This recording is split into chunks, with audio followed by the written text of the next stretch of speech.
కథాభారతి శ్రోతలకు సుస్వాగతం. ఈరోజు కథ చదివే ముందు ఓ చిన్న ఉపోద్ఘాతం. మొన్న సాహిత్యాభిలాషి శ్రీమతి బొబ్బా వసుంధర గారికి ఇండియా ఫోన్ చేసి మాట్లాడుతుంటే ఆవిడ మాటల్లో ఒకలాంటి ఉత్సాహం కనిపించింది. ఆరా తీయగా తెలిసిందేమిటంటే 56 ఏళ్ల తర్వాత నా చిన్ననాటి స్నేహితురాలిని చూడటానికి వెళుతున్నాను అని చాలా ఆనందంగా, ఉత్సాహంగా చెబుతుంటే ఆ ఆతృతను అరికట్టడం ఇష్టం లేక వెంటనే ఫోన్ పెట్టేశాను. మాట్లాడాల్సిందంతా వాయిదా వేసి, కలుసుకున్న స్నేహితుల ఫోటో పంపించండి సాయంత్రం మీరింటికి వచ్చిన తర్వాత అని చెప్పి. ఫోన్ పెట్టేసిన తర్వాత 56 ఏళ్ల తర్వాత స్నేహితురాలిని చూడబోతున్నారన్న ఆ అపురూప దృశ్యాన్ని అవలోకపరుచుకుంటూ కూర్చుంటే ఎందుకో భమిడిపాటి జగన్నాథరావు గారి ఒక కథలోని ఇద్దరు స్నేహితురాండ్ర మధ్య నుండే అవినాభావం స్ఫురణకు వచ్చింది. అవినాభావ స్నేహాలు ఆ రోజుల్లో అంటే ఒక 60-70 ఏళ్ల క్రితం ఎంత గాఢంగా ఉండేవో రచయిత భమిడిపాటి జగన్నాథరావు గారి కథ చదివితే తెలుస్తుంది. శ్రీమతి వసుంధర గారి ముచ్చటైన అమూల్యమైన స్నేహాన్ని తలుచుకుంటూ కీర్తిశేషులు భమిడిపాటి జగన్నాథరావు గారి 1964 సంవత్సరంలోని కథలోకి తీసుకువెళతాను. నిజంగా ఈ కథ ఇతివృత్తానికి, వసుంధర గారి చిరకాల స్నేహ పరిమళానికి సరైన సందర్భం కాకపోయినా ఆ నలుగురు స్నేహితురాళ్లలో శ్రీమతి అనంత, శ్రీమతి సుశీల గారులతో పాటు మరొకరైన శ్రీమతి ఝాన్సీ గారు అలనాటి ఆకాశవాణిలో ప్రముఖ న్యూస్ రీడర్ అయిన శ్రీ దుగ్గిరాల పూర్ణయ్య గారి మరదలు అని తెలిసి ఇంకా సంతోషం వేసింది. అటువంటి దీర్ఘకాల స్నేహాలు వృద్ధి చెందాలని, మనిషి సఖ్యతతో మెలిగినప్పుడు సమాజం బాగుపడుతుంది అని మనసారా కాంక్షిస్తూ భమిడిపాటి జగన్నాథరావు గారి చేదు నిజం కథలోకి తీసుకువెళ్తాను.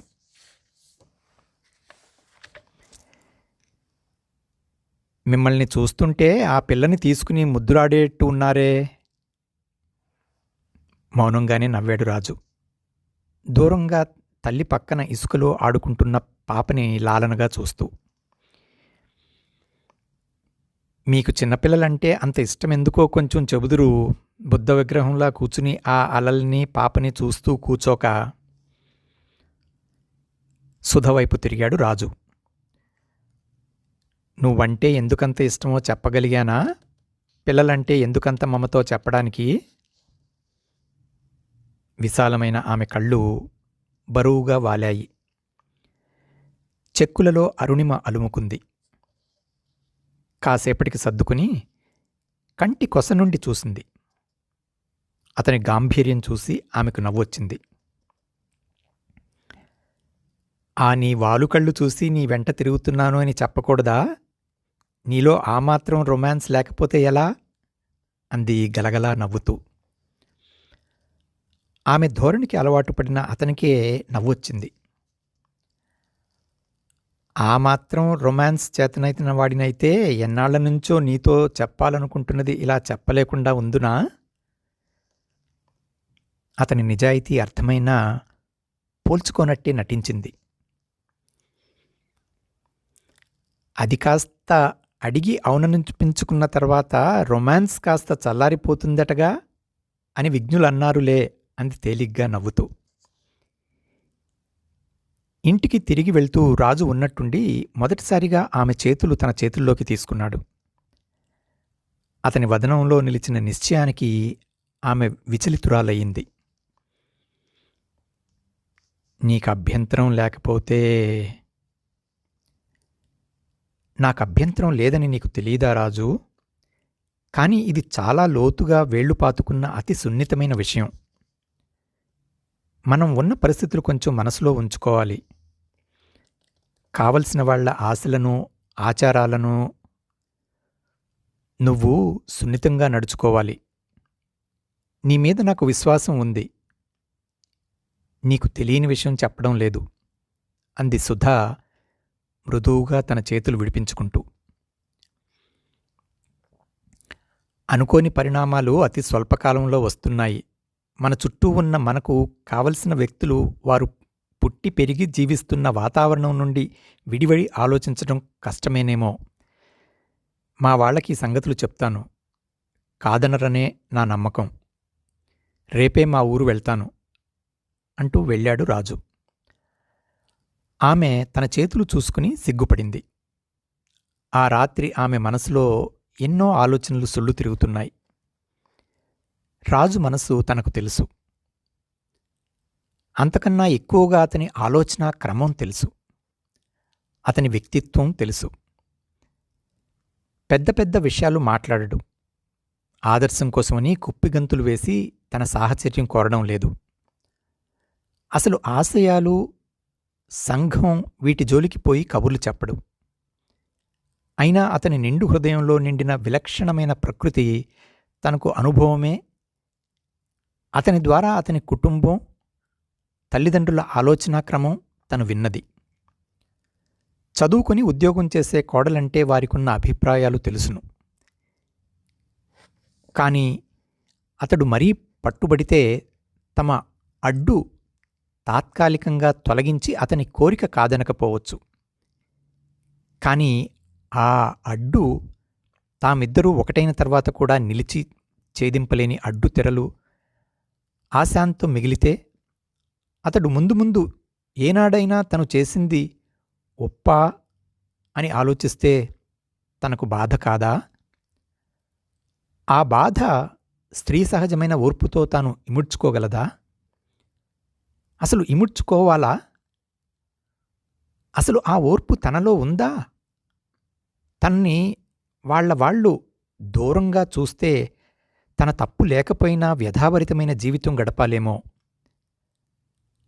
అది త్యాగమనిపించుకుంటుందా? ఏమో. తనకి త్యాగం, సహనం ఈ పెద్ద మాటల అర్థం అంతగా తెలియదు. ఆలోచనల నుండి తప్పించుకోవడానికి సుమిత్రకు ఉత్తరం రాస్తూ కూర్చుంది. చివరన రాసింది,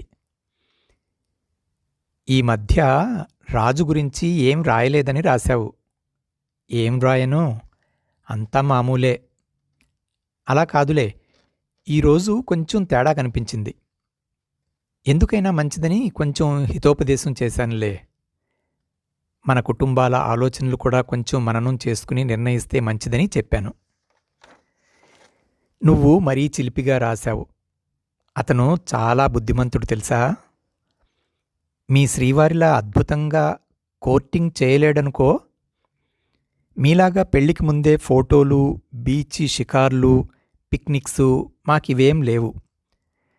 నేను కూడా చాలా కుదురైన పిల్లని. నువ్వేమనుకుంటున్నావో కానీ నువ్వు ఊహించినంత రసవత్తర ఘట్టాల్లోకి దిగలేదులే. ఇదిగో చెబుతున్నాను, నువ్వు చిలిపిగా రాయడం మానేయకపోతే నాకు చాలా సిగ్గుగా, ఇబ్బందిగా ఉంటుంది. నేను పెళ్లి కాని బుద్ధిమంతురాలైన పిల్లనని జ్ఞాపకముంచుకొని రాయి. 12వ రోజున సుమిత్ర జవాబు చదువుకుని నవ్వుకుంది. పెద్ద సుమతి కబుర్లు నా దగ్గర తీసేయి. నువ్వెంత దాద్దామనుకున్నా మీ రాజాగారి మీద నువ్వు పెంచుకుంటున్న మమతలు నీ ఉత్తరంలో గుబాళించాయిలే. ఆ రోజున కొంచెం మారి ఏదో చేశాడన్నావు. అది కొంచెం చెబుదు, విని ఆనందిస్తాను. దాచుకుంటే ఊరుకునేది లేదు. నాకొక్కసారి నీ దగ్గరకొచ్చి నువ్వు ఆ రాజాగారి గురించి ఆలోచిస్తుంటే ఎరుపెక్కిన ఆ చెక్కిళ్ళు చూసి నీ సంగతి తెలిసిందని ఉడికించాలని ఉంది. ఎలాగూ నీ ఊహ తెలుస్తోంది కనుక ఓ అమృతంగారు, కాస్త ఇకనైనా ఆయనగారు అని రాయడం, అనడం అలవాటు చేసేసుకో ఇప్పటినుంచి. అల్లరి పిల్ల అనుకుంది సుధా ఉత్తరం పూర్తి చేసి. రాజు ఇంటికొచ్చి తన ఉద్దేశం చెప్పాడు. తండ్రి అంతా విని ఏం మాట్లాడక చివరన మాత్రం నీ ఇష్టం అన్నాడు. ఆ అనడం ఆయన మనస్ఫూర్తిగా అనలేదని అనిపించింది రాజుకు. తల్లి మాత్రం బయటపడిపోయింది. మన దగ్గర వాళ్లల్లో పిల్లలు లేరనా ఆ సంబంధం? అయినా అంత చదువుకుని ఉద్యోగం చేస్తున్న పిల్లతో నువ్వు సుఖపడతావన్న నమ్మకం నాకు లేదు. రాజు విడమర్చి చెప్పబోయాడు తల్లికి. మీరు ఊహించనైనా ఊహించని మార్పులు 10 సంవత్సరాలలో వచ్చాయి. ఈ పరిస్థితుల్ని కాదనలేము. చదువుకోకపోవడమే సుఖం ప్రసాదించే లక్షణమైతే మన అత్తయ్య సంసారం ఈనాడింత ఊబిలో ఉండేదా? ఉద్యోగం చేయడమే తప్పైతే ఆడపిల్లల్ని చదివించడమెందుకు? చెల్లాయి కాలేజీలో చేరలేదా? అది పుట్టినప్పుడు అది కాలేజీలో చదువుతుందని నీకు తెలిస్తే నీకా రోజు ఫిట్టు వచ్చినంత పని అయి ఉండేది. ఈ రోజున మా అమ్మాయి కాలేజీలో చదువుతోందని నీవే చెబుతున్నావు. దేశంలో వచ్చిన మార్పుల్ని కాదనడం మూర్ఖత్వమే అవుతుందమ్మా. పాప చదవడం వేరు. అయినా ఈ ఏడు దాని పెళ్లి చేసేస్తాం.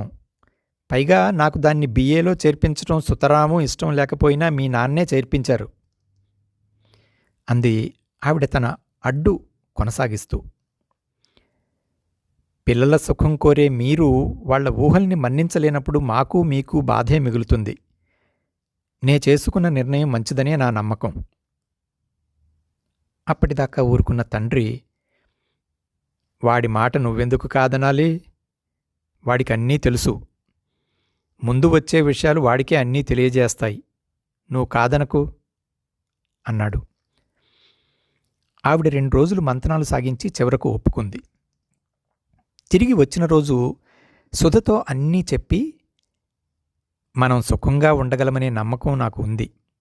నా మీద నమ్మకం ఉంచి నా కోరిక పాటించి నాతో జీవితం పంచుకునేందుకు నువ్వు అంగీకరిస్తే నేను చాలా అదృష్టవంతుణ్ణి అన్నప్పుడు ఆమెలో మధురమైన వివసత్వం అలుముకుంది. ఆ రాత్రి ఆమె ఆలోచనలు వింతగా సాగాయి. ముందు రాబోయే జీవితం, రాజుకు తన మీద ఉన్న ఆప్యాయత, అతనిపై తను పెంచుకున్న మమతలు అన్నీ దివ్యానుభూతిని కలిగిస్తున్నాయి. కాని ఎక్కడో దూరంగా నల్లని చారలా ఓ అనుమానం ఆమె ఆలోచనల్లో దూరంగా ఉంది. తన రాజు ఆ నల్లని చీకటిలాంటి ఆలోచనలు దరికి రానియకుండా ఎత్తున ఉండడు. చదువుకొని ఉద్యోగం చేస్తున్న అమ్మాయిల చుట్టూ తమాషాగా అల్లబడే సాలెగూడులాంటి కథలు చుట్టూ ఉన్నవాళ్ళకి సరదా అయినా అనుభవించే వ్యక్తుల బాధ అర్థం చేసుకోగలదెంతమంది? తన భర్తగా రాజు ఇప్పటిలాగా తిన్నగా సూటిగా చూడగలడా? తనకు చిన్నప్పటి నుండి అలవాటైన చలాకీతనం తను గ్రహించే లోపున తనకెంత వ్యధ కలుగజేసింది. అప్పటికీ సుమిత్ర తనని మందలిస్తూనే ఉండేది. తను ఆనర్స్ చదువుతుండగా మిత్రులనుకునే వ్యక్తులు రాసిన ప్రేమలేఖల వెనకాల ఉన్న బోలుతనం తననెంత గాయపరిచింది. చదువు అయిపోయి ఉద్యోగంలో చేరిన తర్వాత మెల్లిగా అన్నీ తెలిసాయి. తనతో కాలేజీలో పనిచేస్తున్న శర్మ ఎంతో మర్యాదగా మొదటి నుండి ప్రవర్తిస్తూ ఇంటికి భోజనానికి పిలిచి ఉన్నట్టుండి ఆ రాత్రి చేయి పట్టుకున్నప్పుడు తను మగవాళ్లతో స్నేహంగా ఉండడమే తప్ప అని వితర్కించుకుంది. ఆనాడు తన అసమ్మతిని తెలుసుకుని అతనీ నాటికి కక్షగా ఉన్నాడు. ఆ తర్వాత ముఖతా మర్యాద కనబరుస్తూ తన వెనుక తన మీద ఎన్నో కట్టుకథలు ప్రచారంలోకి తీసుకొచ్చాడు. మళ్ళీ అతని భార్య ఎంతో సంస్కారం ఉన్న వ్యక్తి. తనతో ఎంతో ఆహ్లాదంగా మాట్లాడేది. శర్మలాంటి వ్యక్తుల్ని తలచుకున్నప్పుడు తనకేమో ధైర్యం చాలడం లేదు. ఇవన్నీ రాజుతో చెప్పాలని, తన ఉద్యోగ విషయం, ఇతరత్రా తన స్నేహితుల విషయం అన్నీ చెప్పాలని ఆమె ఎంతగా అనుకున్నా అతడు ఆమెను ఏనాడూ చెప్పనీయలేదు. నాకవన్నీ అనవసరం. చెప్పాలని ఉంటే పెళ్ళైన తర్వాత ఒంటరిగా చెబుదూగానిలే. ప్రస్తుతం కాస్త నిన్ను తీరిగ్గా చూడనిద్దూ అనేవాడు. పెళ్లికి వచ్చిన సుమిత్రతో, కాస్త అధికారరీత్యా చేస్తే మంచిదని మా నాన్నగారి చేత అడిగించాను. ఆ విషయంగా మామగారికి చాలా ఉపశమనగా ఉంది అంది సుధ. సుమిత్ర చేసే వేళాకోళానికి చిన్నపిల్లలా సిగ్గుపడింది సుధ. అడక్కపోయిన ఆడపడుచుకు తనకు లాంఛనాలు ఇచ్చిన ఆడపెళ్లివారి మీద గౌరవం కుదిరింది రాజు తల్లికి. పెళ్ళి అయ్యాక మా బొంబాయి రండి హనీమూన్కి అని ఆహ్వానించింది సుమిత్ర. వస్తాంలే, ఇప్పుడు కాదు, కాలేజీకి సెలవిచ్చాక అంది సుధ. అవునులే, బొంబాయి ఎందుకు వస్తావులే, నీకసలు ఆయన గారితో జనం లేని ఏ నందనోద్యానవనంలోనో దూరి మమ్మల్ని అందర్నీ మర్చిపోవాలని ఉంది. మమ్మల్ని ఆయన గారి ధ్యాసలో ఓ 2 నెలలు మర్చిపోయినా ఆ తర్వాతైనా ఓ ఉత్తరం రాయి. సుమిత్ర చెప్పినట్టుగానే ఆమె రాజు సాహచర్యంలో, సాన్నిహిత్యంలో మధురమైన, సుందరమైన కలలాటి మత్తులో ఉండిపోయింది. 5-6 నెలలు ఆ మత్తులో గడిచిపోయాయి. అయినా కొత్త సంసారంలో, అందులో ఇద్దరూ ఉద్యోగాలు చేసుకునే సంసారంలో వచ్చే ఇబ్బందుల్ని సుధ ఒడుపుగా పరిష్కరించి వేసింది. పొద్దుట హోటల్ నుండి క్యారియర్ వస్తుంది. రాత్రి మాత్రం రాజు వద్దని చెప్పినా వినకుండా సుధ వండుతోంది. సాయంత్రం వీళ్లు వచ్చేటప్పటికి పనిమనిషి కాఫీ కాచి ఫ్లాస్క్లో పోస్తుంది. 6 నెలలు గడిచాయి. ఆ రోజు సాయంత్రం సుధ ఎంత తొందరగా వచ్చేద్దామనుకున్నా వీలు లేకపోయింది. తోటి ఉద్యోగులు, శిష్యుల బృందం ఆ ఫంక్షన్కి ఆపేశారు. అసలు ఆ రోజు రాజు పిక్చర్కి వెళ్దామనుకున్నాడు. పాపం రాజు వచ్చేసి ఎంతసేపు అయిందో అనుకుంటూ సుధ ఇంట్లో అడుగుపెట్టింది 6:30కు. రాజు బట్టలైనా మార్చుకోకుండా పక్కకి వేళ్లాడుతున్న టైతో, చెదిరిన జుట్టుతో సోఫాలో కళ్ళు మూసుకునున్నాడు. అతని నుదురు మృదువుగా స్పృశిస్తూ, తలనొప్పిగా ఉందా అంది. కళ్ళు తెరిచి రాజు అన్నాడు. ఆ కళ్ళు తెరచి మూయడంలో, ఆ చూపులో కనబడిన విసుగుదలకు సుధ ఆశ్చర్యపోయింది. కాఫీ తాగారా? లేదు. ఈసారి ఆ కంఠధ్వనిలోని చిరాకు ఆమెకు నచ్చలేదు. ఫ్లాస్క్లోంచి కాఫీ పోసి ఇస్తూ, అనుకోకుండా ఫంక్షన్కి ఉండిపోవాల్సి వచ్చింది అంది సుధ. అతను మాట్లాడలేదు. అతని ముభావం ఆమెకు బాధ అనిపించింది. తన సంగతి తెలిసుండి తననర్థం చేసుకున్నాడనుకున్న రాజు ఈనాటి ప్రవర్తన ఆమెకు కొత్తగా, ఎంతో కొత్తగా ఉంది. పెరట్లోకి వెళ్ళి, నేను ఆలస్యంగా వచ్చాను కదా, అయ్యగారికి కాఫీ ఇవ్వలేదేం అంది పనిమనిషితో. ఇవ్వబోతే వద్దన్నారమ్మా. లోపలికి వచ్చేసరికి రాజు కాఫీ తాగి మళ్ళా కళ్ళు మూసుకు కూర్చున్నాడు. అతని ప్రవర్తన ఆమెకు చిరాకనిపించింది. అనుకున్న సమయానికి రాలేకపోయింది నిజమే, కానీ అనుకోని పరిస్థితులు వచ్చినప్పుడు తను మాత్రం ఏం చేయగలదు? మొన్న సాయంత్రం పిక్చర్కు వెళదామంటే తను సాయంత్రానికంతా రెడీ అయితే ఆయన రాత్రి 9ంటికి రాలేదా? ఆ రోజు తానిలాగే భీష్మించిందా? ఇంతలో తేలిపోతారేమిటో ఈ మగవాళ్ళు. అనుకోకుండా ఆలస్యమైంది, లేచి స్నానం చేసి బట్టలు మార్చుకోండి. అతను స్నానం చేసి వచ్చిన తర్వాత అమృతాంజనం రాస్తూ, ఈరోజు నేనిస్తే కానీ కాఫీ తాగకూడదని వ్రతం పట్టారేమిటి అంది అతని మౌనాన్ని భరించలేక. అబ్బే లేదే అన్నాడు రాజు. ఉన్నట్టుండి, పోనీ నేను ఉద్యోగం మానేయనా? నేను చాలా సీరియస్గా ఆలోచిస్తున్నాను అంది. అదేమిటి అన్నాడు రాజు మొదటిసారిగా గొంతులో చలనం చూపిస్తూ. అబ్బే, ఎంత చెప్పినా ఆడది ఉద్యోగం చేస్తుంటే మగవాళ్ళకి అట్టే సహించుతుటలండి. మీ సంగతి కాదు నే చెప్పేది, మానేద్దామా అని ఆలోచిస్తున్నాను. సుధని తీరిగ్గా చూడగానే ఆమె వదనంలో గూడు కట్టుకున్న విషాదం అతనికి అర్థమైంది. ఇలా దగ్గరగా రా, ఓ మాట చెప్పాలి అన్నాడు. దగ్గరగా వచ్చి ఎదురుగా నిలుచుంది సుధ. పెదవులు విడిపించుకుని, ఇలాంటి పోకిరీ పనులు చేస్తే గడుస్తనమనిపించుకుంటుంది కానీ అని ఊరుకుంది. అతని చిలిపి చేష్టకు నవ్వుకుంటూ. ఉద్యోగం మానేస్తాడనడం లాంటి మాటలన్నావంటే ఇలాంటి పోకిరీ పనులే చేయాలి మరి. ఆమె గుండెలో ఓ మధుర తరంగం పొంగింది. అయితే తప్పకుండా అలాంటి మాటలంటాను అనాలనిపించి మధురమైన లజ్జతో తనలోనే నవ్వుకుంది. తలనొప్పిగా ఉండి అలా ఉన్నాను సుధీ, ఇంకేమీ కాదు అని అతడన్నా ఆమె విశ్వసించలేకపోయింది.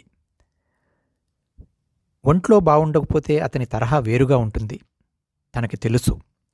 అతడు తన ఆలస్యానికి మదనపడి చిరాకు పడ్డాడు. ఇలాంటి విషయాలే కొన్ని తర్వాత 2-3 నెలల్లో ఆమెకు అమితమైన విషాదాన్ని ప్రసాదించాయి.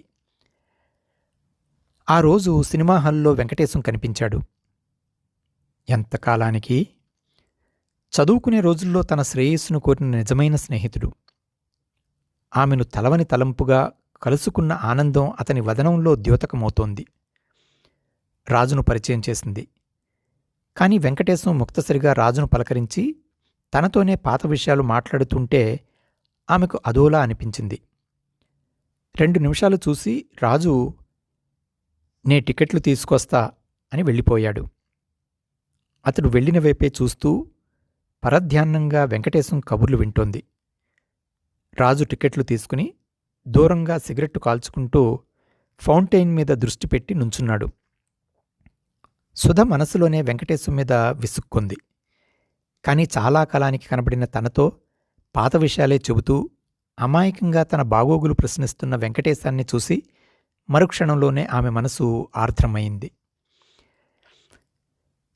సినిమా హాల్లో కూర్చుని కూడా రాజు మీదుగా వంగి తనతో కబుర్లు సాగిస్తున్న వెంకటేశాన్ని కోపగించుకోవాలో లేక అతని అమాయకతను భరించాలో ఆమె తేల్చుకోలేకపోయింది.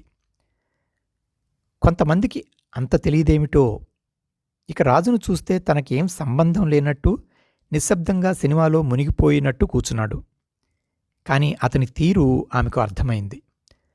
గంభీరమైన ఆమె మనసు బాధపడుతోంది. సరదాగా గడపాలనుకున్న ఆ సాయంత్రం మూగబాధతో నిండింది. ఆ రాత్రి రాజు మౌనం ఆమెను చిత్రహింసకు గురిచేసింది. మరొకసారి శర్మ వచ్చాడు ఓ సాయంకాలం.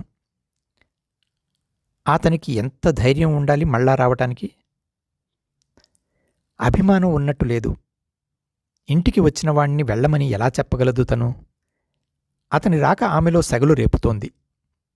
అంతే, సహించి కూర్చుంది. ఇంతలో రాజు వచ్చాడు. అతన్ని చూడనట్టుగానే తనతోనే సంభాషణ సాగిస్తున్న శర్మ కుత్సితాన్ని ఆమె ఇక సహించలేకపోయింది. అతని మాట మధ్యలోనే లేచి రాజు గదిలోకి వెళ్ళి కాఫీ ఇచ్చి అక్కడే కూర్చుంది. 10 నిమిషాలు దాటాయి. ఆయన నీకోసం చూస్తున్నట్టున్నారు, వెళ్ళిరా, బాగుండదు, నేను స్నానం చేస్తాను అన్న అతని మాటల్లో వ్యంగ్యం ఎంతవరకు ఉందో అని ఆమె తెల్లబోయింది. రాజు లేచి టవల్ తీసుకుని వెళ్ళిపోయాడు. సుధగారు, మీకో తమాషా చెప్తాను, రావాలి మీరు అని శర్మ అరుస్తున్నాడు అక్కడి నుండి. తనతో చాలా పరిచయమున్నట్టు రాజుకు కనపడాలని అరిచే శర్మ కుత్సితం కంటే రాజు తీరే ఆమెను ఎక్కువగా గాయపరిచింది. ఆ సాయంత్రమంతా బోర్ చేసి మధ్యలో వచ్చిన రాజును లెక్క చేయనట్టు సంభాషణ అంతా తనతోనే నడిపిన శర్మ వక్రబుద్ధిని ఆమె ఓర్చుకోలేక అతను వెళ్ళాక దిగాలు పడి కూర్చుంది. దానికి తోడు ఆ రాత్రి అంటీ ముట్టనట్టు వ్యవహరించిన రాజు ధోరణిని ఆమె భరించలేకపోయింది. మర్రోజు వచ్చే ఆదివారం భీమ్లీ వెళ్దామా, నీకు తీరుబడేనా అన్నాడు రాజు. అలాగే అంది అతను ప్రశ్నించిన తీరు ఆలోచిస్తూ. అంతా సిద్ధం చేసుకున్నాక ఆ ఆదివారం పరీక్షకు వెళుతున్న విద్యార్థులకు ప్రైవేటు క్లాసు పెట్టవలసి వచ్చింది. సులభంగా వదిలించుకోలేని తన ఉద్యోగ ధర్మాలు తమ పిక్నిక్ని పాడు చేయటమే కాకుండా రాజు ప్రవర్తనాక్రమాన్ని కూడా మార్చాయి. ఏమీ పైకి అనకుండా అతని నిశ్శబ్దమైన ప్రవర్తన ఆమెకు ముళ్ళుగుచ్చుకున్నట్టుగా ఉంది. ఎన్నో చెప్తారు, ఏవో ఊహలతో సంస్కారవంతులమని అనుకుంటారు. అలాంటి చిన్న విషయాల్లో రాజులాంటి వ్యక్తి ఇలా అయిపోతూ ఉంటే ఆ జాతికసలు మా పురోభివృద్ధి నిజంగా ఇష్టం లేదేమో, లేక నాలోనో నా ఆలోచన క్రమంలోనో తప్పు ఏమైనా ఉందా అని రాసుకుంది డైరీలో ఆ రాత్రి సుధ. ఆ సెలవుల్లో బొంబాయి వెళ్లారు. రాజు కూడా ఆ ప్రయాణానికి చాలా ఉత్సుకత చూపించాడు. ప్రయాణమంతా అతడు అతి ఉత్సాహంగా ఉన్నాడు. అతని మృదువైన ప్రకృతి, వెన్నెలలాంటి మక్కువ చూసి సుధ మనసంతా ఆహ్లాదంతో నిండింది. స్టేషన్కు సుమిత్ర, మూర్తి వచ్చారు.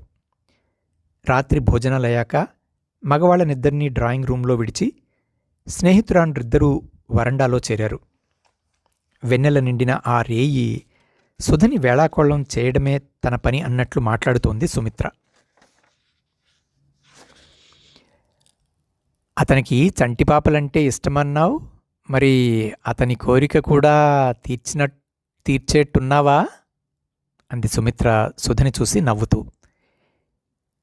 ఏమిటి మరీ చిన్నపిల్లవైపోతున్నావు సుమి.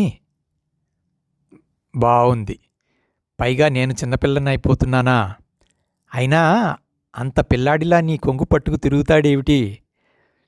నీవు మరీ అలా వెంట తిప్పించుకోవడం బావుండదు సుమి. ఈ మగవాళ్ళు ఎంత కొంగు పట్టుకున్నట్టు ఉన్నా వాళ్ల మనసుల్లో ఏముందో ఎవరికి తెలుస్తుందిలే. అందరి మాట ఎందుకు, అతని చూపులు చూస్తేనే తెలుస్తుంది నీ మీది ఇష్టం. పువ్వులతో పూజిస్తున్నట్టుండే ఆ చూపు నీకు తెలియదు అంది సుధా చిరునవ్వుతో. రాజులాంటివాడు దొరికాడు కాబట్టి ఎన్ని చిరునవ్వులైనా కురిపిస్తావు. నిజంగా మీ అన్యోన్యం చూసి నా మనసెంత ఆనందమైందో నీకెలా చెప్పను సుధీ అంది సుమిత్ర కంఠంలో నిజాయితీ ఉట్టిపడుతుండగా. ఈ మా చిరునవ్వులు చూసి సహించడం చుట్టూ వాళ్ళకెంత కంటకమో నీకేం తెలుసు అంది సుధా పక్కకు తిరిగి. ఏం జరిగిందేవిటే?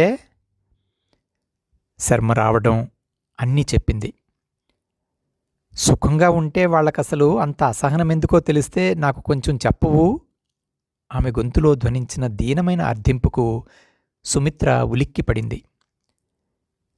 అదేవిటే పిచ్చిపిల్లా, నీలాటిదే దిగజారిపోతే ఎలా?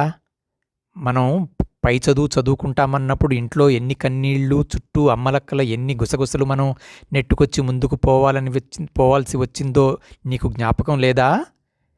అన్నీ అధిగమించి ఇప్పుడే దిగులెందుకు?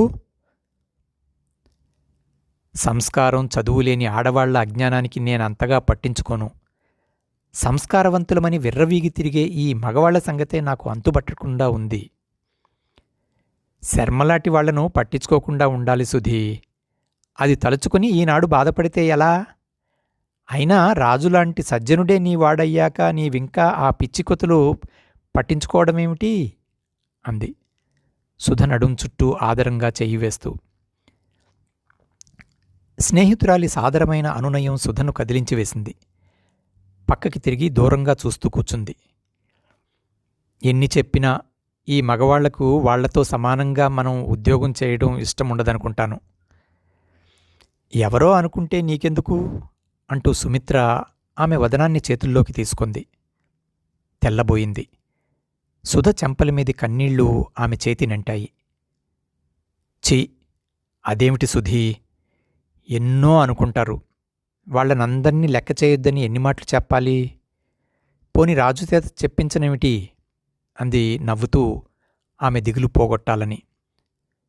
సుధా ఏం మాట్లాడలేదు. చెప్పవే, రాజుకు రికమెండ్ చేయనా? ఇంకొకళ్ళనైతేనే నేనెందుకంత పట్టించుకుంటాను? పైవాళ్లైతే బాధపడతానేమో గాని కావలసిన వాళ్ల సంగతి తలుచుకుంటేనే కన్నీళ్లు తిరిగాయి అంది కన్నీళ్లు తుడుచుకుంటూ. సుమిత్ర ఆశ్చర్యంగా చూసింది. అన్నీ తెలిసినవాడు, అంతకన్నా ఉన్నతుడు నాకు తెలిసిన వాళ్లలో లేడు. మనసు నవనీతం.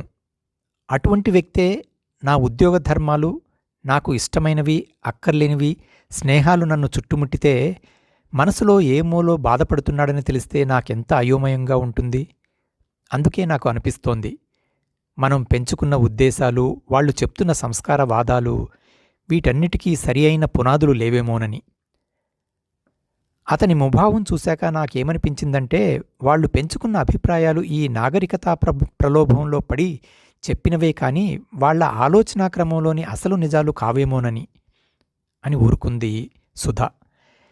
అంతా విని కాసేపటికి తేరుకుని, రాజు అలా అయ్యాడంటే నాకు నమ్మకం కుదరడం లేదు సుధా అంది మెల్లగా సుమిత్ర. అదే నేననేదీను. అంత ఉన్నతుడే ఇలా ఉన్నాడే అని తలుచుకున్నప్పుడే నాకు ఆపుకోలేనంత వ్యధ కలుగుతుంది. అప్పుడే నిజమైనదేదో లోపించిందనిపిస్తుంది. నా చదువు, ఉద్యోగం అన్నీ తెలిసి నాకు ప్రోత్సాహమిచ్చి నువ్వే కావాలని హృదయమంతటితోనూ కోరి తన దానిని చేసుకున్నప్పుడు కూడా అతనన్నీ ఆలోచించలేదా? ఆ రోజున అతనికి తెలీదా అని. సుమిత్రకు ఏమనాలో చప్పున తట్టలేదు. నీదంతా ఒట్టి అనుమానమేమో అంది చివరకు. అన్ని సందర్భాలలోనూ అలా ఉన్నాడని కాదు. అతనితో అతని స్నేహితులెందరో ఇంటికొచ్చేవారు. కాని ఒక్కో సందర్భంలో అతను మదనపడేవాడు. అయినా రాజు సంగతి నాకు తెలీదా? అతను ఎప్పుడు బాధపడుతున్నాడో తెలుసుకోలేనా? ఏమైనా అన్నాడా? అంది సన్నగా సుమిత్ర ఆ ప్రశ్న అడగొచ్చా అని సంశయిస్తూ. అదేగదా నన్నింత బాధించేది. అతడు మనసులో దాచుకుని బాధపడుతున్నాడని తెలిసే నాకింత విషాదం పైకి చెప్పడానికి వాళ్ళు పెంచుకుంటున్న సంస్కారం ఒప్పదు కదా. పోనీ నువ్వే అంతా చెప్పకూడదా? అంది సుమిత్ర. ఓ నిమిషం ఊరుకుని, నాకిష్టం లేదు. నేనేం చేశానని చెప్పడం. నాకేం తెలీదు. నేను చాలా మంచిదాన్ననుకుని చెప్పనా? నాకు అలా చేతకాదు. నేనే పాపమెరుగను.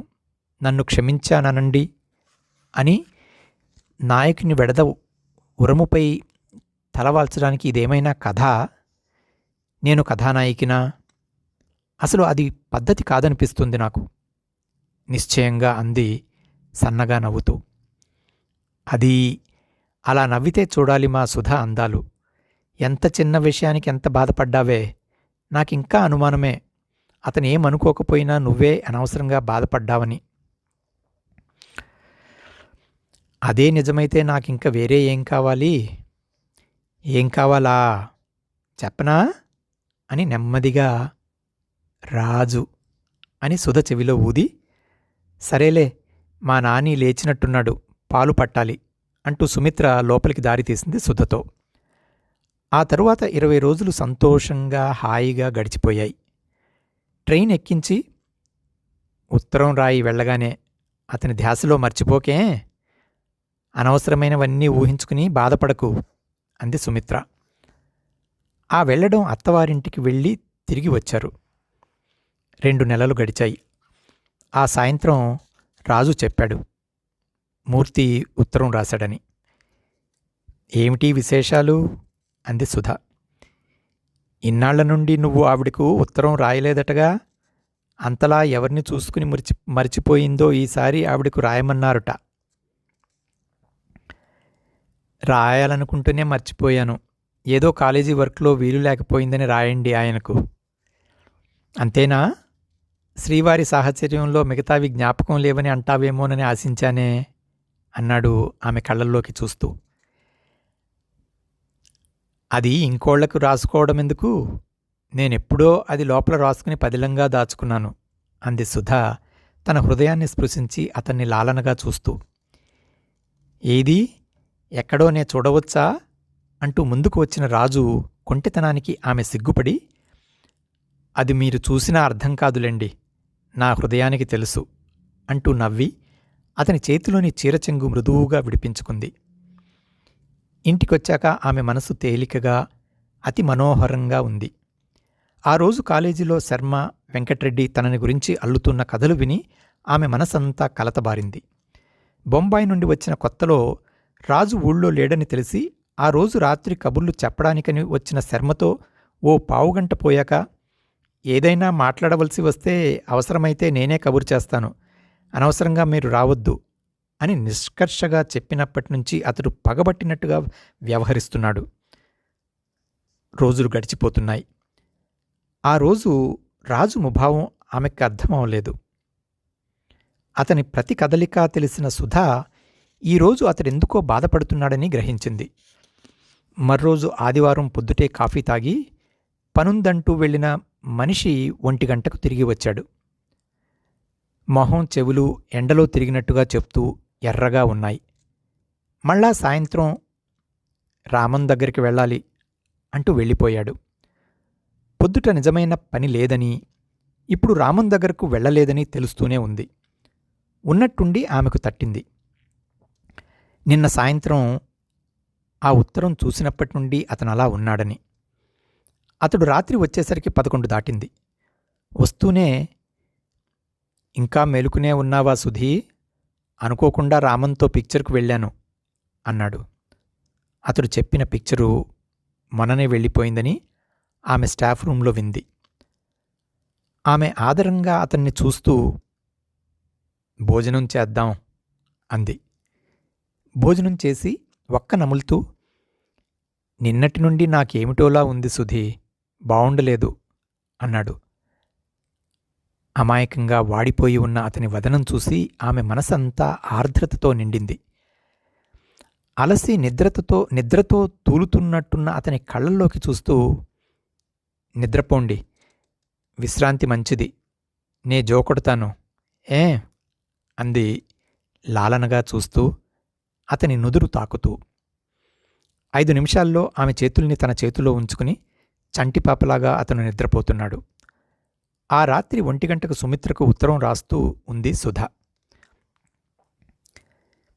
నువ్వా రోజున నేనూరికే అనుమానపడి బాధపడుతున్నానన్నావు కదూ? నిజంగా నాది అనుమానమే అయ్యి, అది నిజం కాకపోతే నాకింకేం కావాలి అన్నానా ఆనాడు? కాని అలా మమ్మల్ని మా జోలికి వదలరు కదా.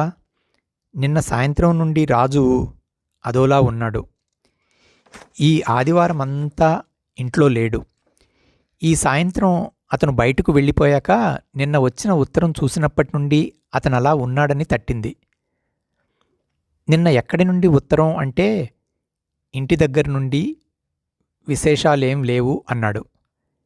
కాని ఈ సాయంత్రం ఆలోచిస్తే నాకు నమ్మకం కలగలేదు. ఆ వచ్చిన ఉత్తరం చూడాలనిపించింది. నిన్న విప్పిన అతడి ప్యాంటు జేబులోనే ఉంది ఉత్తరం. ఉండలా చుట్టివేశాడు దాన్ని. చూడాలని ఉన్నా అతని ఉత్తరం గదా తప్పనిపించింది. కాని శర్మ రాత తెలుస్తూనే ఉంది. రాజు సంస్కారం చుట్టుపక్కల వాళ్ల స్థాయి మించకుండా ఎన్ని చేయాలో అన్నీ చేశాడు శర్మ. రాజు బాధకు కారణం తెలుసుకోవాలన్న ఆతృత హెచ్చయి ఆ ఉత్తరం చదవవలసి వచ్చింది. నా మీద ఎన్ని అభియోగాలైతే చేయొచ్చునో అన్నీ ఉన్నాయి.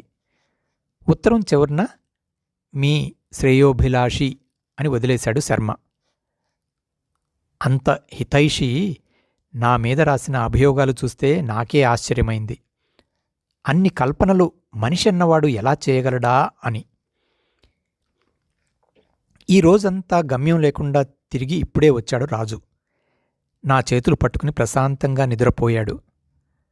అంత మమతతో, విశ్వాసంతో నిద్రలో కూడా నా చేయి వదలని అతని నుండి తప్పించుకోవడానికి కారణం నీకీ ఉత్తరం రాద్దామనే. కొద్ది కాలం నుండి నాకనుమానంగా ఉండిపోయిన ఓ విషయం నాకు ఈరోజు నమ్మకంగా తెలిసింది. నా మనసెంతో తేలికయింది. ఏమిటో చెప్పనా? మా పెళ్లికి ముందు అతని తల్లిదండ్రులు పెళ్ళైన తర్వాత ఈ కొత్తకు ఇమడగలరా అని మదనపడ్డాను. నవీన జీవితావసర పరిస్థితులలో వాళ్లు ఎక్కడో ఉండి మేమిక్కడ స్థిరపడిపోయాము. నేను అనుమానించిన ఆ అడ్డు నేనేనాడూ అనుభవించలేదు. ఆ పరిస్థితులు రాలేదు. కుటుంబ వ్యవస్థ ఇలా మారిపోవడంలో నేను ఊహించిన దానికి ఆస్కారమే లేకపోయింది. కానీ కొత్త పద్ధతుల్ని అవలంబిద్దామని, ముందుకు అడుగు వేయాలని, కొత్త సమాజానికి బాటలు వేద్దామనుకునే ఈ నవీన యువ సంస్కారుల మనసుల్లోనే వాళ్లు చెప్పేటంత, నమ్మేటంత సంస్కారానికి నిజమైన పునాది లేదని నాకీనాడు నమ్మకంగా తెలిసివచ్చింది. రాజులాటి ఉన్నతుడే అలా అయ్యాడంటే వేరే ఇంకేం చెప్పాలి? నా స్నేహాన్ని, సాహచర్యాన్ని, ప్రేమని మనసారా కాంక్షించాడు. నా ఉద్యోగాన్ని మనస్ఫూర్తిగా కొనసాగనీయాలన్నాడు. అతనుగా తన స్నేహితులను ఎందరినో పరిచయం చేశాడు. పార్టీలకు, పిక్నిక్లకు వెళ్ళాం. కానీ కానీ వీటి వెనుక ఎక్కడో బలంగా నిలిచి పాతుకుపోయిన ఆ అభిప్రాయాల్లో ఆట్టే మార్పు రాక మనసులు నిజమైన మార్పుకు తట్టుకుని హర్షించి వ్యవహరించలేకపోతున్నాయి. అది రాజుకే పరిమితం కాదని, వాళ్ళందరూ కూడా ఆ స్థాయిని అందుకోలేదని తెలిసాక నా మనసెంతో జాలితో నిండింది. పాలరాయిలా స్నిగ్ధంగా మెరిసే ఈ నిజం వ్యక్తిపరం కాదని, సమాజమంతటా అల్లుకుందని తెలిసింది. అందుకే నాకీనాడు ఈ మగవాళ్లని చూస్తే అమితమైన జాలి పుట్టుకొస్తోంది. ఏమి మగవాళ్ళు అనబుద్ధి వేస్తోంది. రాజులాంటి నిజమైన సంస్కారి ఆ ఉత్తరం చదివి అరాయించుకోవడానికి 1.5 రోజులు ఊరంతా తిరిగి నన్ను వెతుక్కుంటూ వచ్చి పైన దొరకని శాంతి నా స్పర్శలో పొంది నా వడిలో సుఖంగా నిదురించాడు. నేనే ఆర్టిస్టునైతే కొత్త పద్ధతిలో పరిశ్రమించి సృష్టించిన ఓ కొత్త రకం గులాబీని వదనంలో ఎన్నో ఆశయాలు ప్రతిఫలించగా ఆ పుష్పాన్ని అందుకోబోతున్న యువకుడు ఆ అందుకోవడంలో క్రొత్త సృష్టిలో అనంతంగా వచ్చిన ముళ్ళు గుచ్చుకుంటుంటే చూసి బాధపడుతూ ఆ గులాబీ నవీనతను, సౌమ్యతను, మృదుత్వాన్ని, మాధుర్యాన్ని గుర్తించి వదలకుండా ఎటూ తెలని మనసుతో మదనపడుతూ ఉన్నట్టు జాలిగొల్పే సంస్కారి అన్న మకుటంతో చిత్రించి ఉండేదాన్ని. కానీ నాకు ఆర్టు ఏం వచ్చునో కనుక నిజ జీవితంలో ఇది అర్థం చేసుకుని ఆ కళని జీవితంలో పొదిగి నిండుగా హాయిగా జీవించాలని ఆశిస్తున్నాను. కళ ప్రయోజనం విశిష్టమైన, సుస్పష్టమైన కాంతి పదంలో నడిపించే జీవితమే గదా. అందుకే నేను ఆర్టిస్టును కాదని నాకీనాడు విచారం లేదు. ఉత్తరం పూర్తి చేసి రాజు దగ్గరకొచ్చింది నా పిచ్చిరాజు అనుకుంటూ నిదురలో నుదుటి మీదకు జారిన అతని జుట్టు మృదువుగా దిద్ది అతడు ఎంతో మమకారంతో ఫోటో కట్టించిన మర్ఫీ పాపాయిని చూస్తూ ఎలా చెప్పాలి, నాకింత సిగ్గుగా ఉందేమిటి అతనితో చెప్దామనుకుంటే అనుకుని మనసెందుకో ఆనందప్రపూర్ణమయి అతని పెదాలు ఎంతో కాంక్షతో ముద్దిడుకుంది. పెదవులపైన ఆ స్పర్శే అతనిలో అమృతవాహినులు నింపినట్టు అతడు పులకరించి ఆ నిద్దుర మైకంలోనే ఆమెను దగ్గరకు తీసుకున్నాడు. అతని కౌగిలిలో సుధ ఒదిగింది. అతని శరీరమంతా అమృతమే నిండింది. అదండి భమిడిపాటి జగన్నాథరావు గారి 1964 ఫిబ్రవరి నాటి కథ చేదు నిజం. ఈనాటి కథ ఇంతటితో సమాప్తం. మళ్ళీ వచ్చేవారం ఇంకో మంచి కథతో కలుద్దాం. అంతవరకు సెలవు. సర్వేజన సుఖినో భవంతు.